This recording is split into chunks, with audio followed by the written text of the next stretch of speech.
आज हम आपको बताएंगे दुनिया के एक ऐसे महान व्यक्ति की कहानी जिसने भारतीय संस्कृति को पूरी दुनिया में पहचान दिलाई थी, जिसके बारे में रविंद्रनाथ ठाकुर ने कहा था, यदि आप भारत को जानना चाहते हैं तो विवेकानंद को पढ़िए।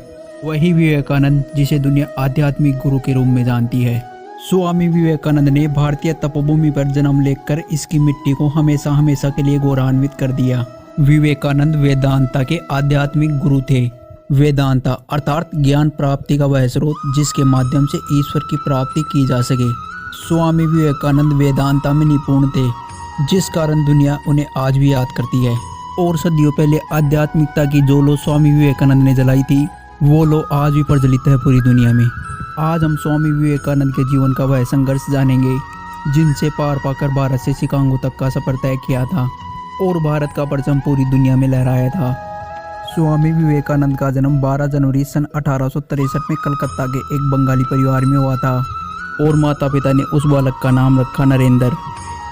उनके पिता कलकत्ता हाई कोर्ट के जाने माने वकील थे जिनका नाम था विश्वनाथ दत्त, और उनके दादा का नाम था दुर्गाचरण दत्त, जो संस्कृत और फारसी के एक अच्छे विद्वान थे। और माता भुवनेश्वरी देवी एक गृहिणी थी जो एक धार्मिक प्रवृत्ति की महिला थी और इसके साथ ही शिव की उपासक थी। उनका अधिकांश समय शिव की पूजा अर्चना में जाता था। माता भुवनेश्वरी देवी को महाभारत और रामायण जैसे धार्मिक ग्रंथों का विशेष ज्ञान था और इसके साथ ही अंग्रेजी का भी उन्हें विशेष ज्ञान था। ऐसे में स्वाभाविक था कि बचपन में नरेंद्र को घर पर ही पाश्चात्य अंग्रेजी भाषा का प्रारंभिक ज्ञान मिला। वहीं उन्हें अपनी माँ से हिंदू धर्म और संस्कृति को समीप से समझने का अवसर प्राप्त हुआ। उनके घर का माहौल हमेशा आध्यात्मिक रहता था और समय समय पर कथावाचक उनके घर पर आया करते थे। और यही वो समय था जब नरेंद्र के दिमाग में आध्यात्मिकता के बीज पल रहे थे। बचपन से ही नरेंद्र को सन्यासियों के प्रति गहरा लगाव था। जहीं पर भी सन्यासी दिखे वहीं पर भाग खड़े होते थे नरेंद्र। इतना गहरा लगाव था उनका सन्यासियों के प्रति। एक दिन ऐसा ही एक सन्यासी उनके द्वार पर आकर भिक्षा मांगने लगता है। तब नरेंद्र ने अपनी एकमात्र वस्तु कमर से लिपटा हुआ एक नया वस्त्र उस सन्यासी को दे दिया। इस कारण घर वाले बड़े परेशान थे। उन्हें ऐसा डर सताया जा रहा था कहीं नरेंद्र इन सन्यासियों के साथ ही न चला जाए हमेशा हमेशा के लिए। इस कारण जब भी कोई सन्यासी आता तो नरेंद्र को कमरे में बंद कर दिया जाता था। सन 1871 में 8 साल की उम्र में नरेंद्र को पहली बार स्कूल में दाखिला दिलाया गया और उस स्कूल का नाम था मेट्रोपॉलिटन संस्थान। इस स्कूल को ईश्वर चंद्र विद्यासागर ने बनाया था। वही ईश्वर चंद्र विद्यासागर जिन्होंने 1856 में विधवा पुनर्विवाह अधिनियम पारित करवाया था। और इसके साथ ही ईश्वर चंद्र विद्यासागर 19वीं सदी के एक महान दार्शनिक व्यक्ति थे। अब नरेंद्र की देखरेख ईश्वर चंद्र विद्यासागर के हाथों में थी। यहाँ पर खुले विचारों की स्वतंत्रता थी। यहाँ पर भी नरेंद्र को आध्यात्मिकता से परिपूर्ण माहौल मिला।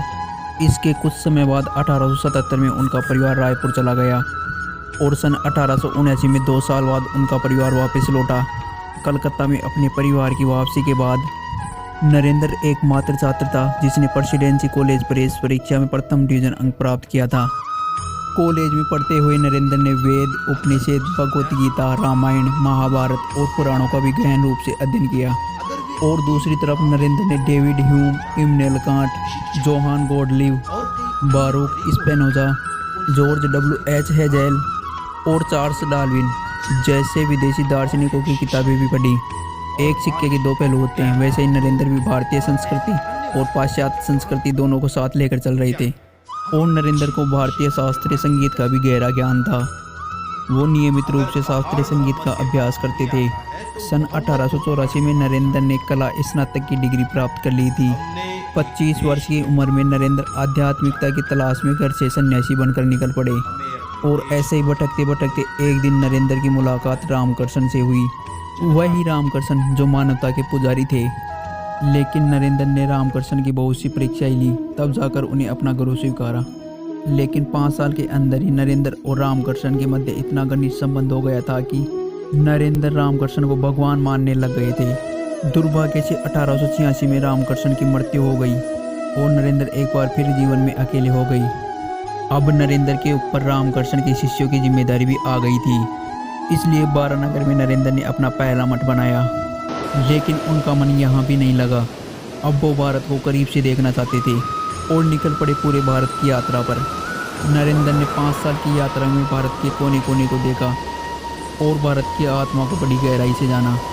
और अब वो वक्त आ गया था जब भारतीय संस्कृति को पूरी दुनिया में पहचान दिलानी थी। नरेंद्र को अमेरिका के शिकागो में विश्व धर्म सभा में जाने के लिए आर्थिक मदद चाहिए थी। ऐसे में उनकी मदद के लिए आगे आए खेतड़ी के महाराजा अजीत सिंह। अजीत सिंह ने न केवल नरेंद्र की आर्थिक सहायता की बल्कि उसे एक नया नाम भी दिया और वो नाम था स्वामी विवेकानंद। और इस उपाधि को स्वामी विवेकानंद ने स्वीकार भी कर लिया। अब बारी थी शिकागो जाने की। स्वामी विवेकानंद का काफिला जापान, चीन, कनाडा होते हुए आखिरकार शिकागो पहुंच ही गया। वहां के लोगों ने बहुत प्रयत्न किया कि स्वामी विवेकानंद को धर्म परिषद में बोलने का मौका ही न मिले, परंतु एक अमेरिकी प्रोफेसर के प्रयास से उन्हें थोड़ा समय मिला। स्वामी विवेकानंद ने अपने भाषण की शुरुआत मेरे अमेरिकी भाइयों और बहनों से की। यह सुनते ही सभा में 2 मिनट तक तालियों की गड़गड़ाहट सुनाई दी। स्वामी विवेकानंद के भाषण ने सभी के मन को मोह लिया था। चारों तरफ विवेकानंद की प्रशंसा होने लगी। अमेरिकी अखबारों ने विवेकानंद को धर्म संसद की सबसे बड़ी हस्ती के रूप में सबसे प्रसिद्ध और प्रभावशाली व्यक्ति बताया। और इसके साथ ही वहाँ के अखबारों में विवेकानंद के बारे में यह लिखा। उन्हें सुनने के बाद हमें यह महसूस हो रहा है कि भारत जैसे एक प्रबुद्ध राष्ट्र में मिशनरियों को भेजकर हम कितनी बड़ी मूर्खता कर रहे थे। उस भाषण के बाद स्वामी विवेकानंद रातों रात अमेरिका के सेलिब्रिटी बन गए। इसके बाद 3 साल नरेंद्र अमेरिका में रहे। सन 1897 में स्वामी विवेकानंद भारत लौटे और अपने गुरु की याद में 1 मई 1897 में रामकृष्ण मिशन की स्थापना कलकत्ता में की। रामकृष्ण मिशन दूसरों की सेवा और परोपकार को कर्म योग्य मानता है, जो हिंदू धर्म का एक महत्वपूर्ण सिद्धांत है। 4 जुलाई 1902 में एक ऐसी घड़ी आई जब स्वामी विवेकानंद 40 वर्ष की आयु में इस दुनिया को छोड़कर हमेशा हमेशा के लिए चले गए। भारतीय नवजागरण के आंदोलन के सूत्रधार स्वामी विवेकानंद को यह दुनिया कभी नहीं भुला सकती।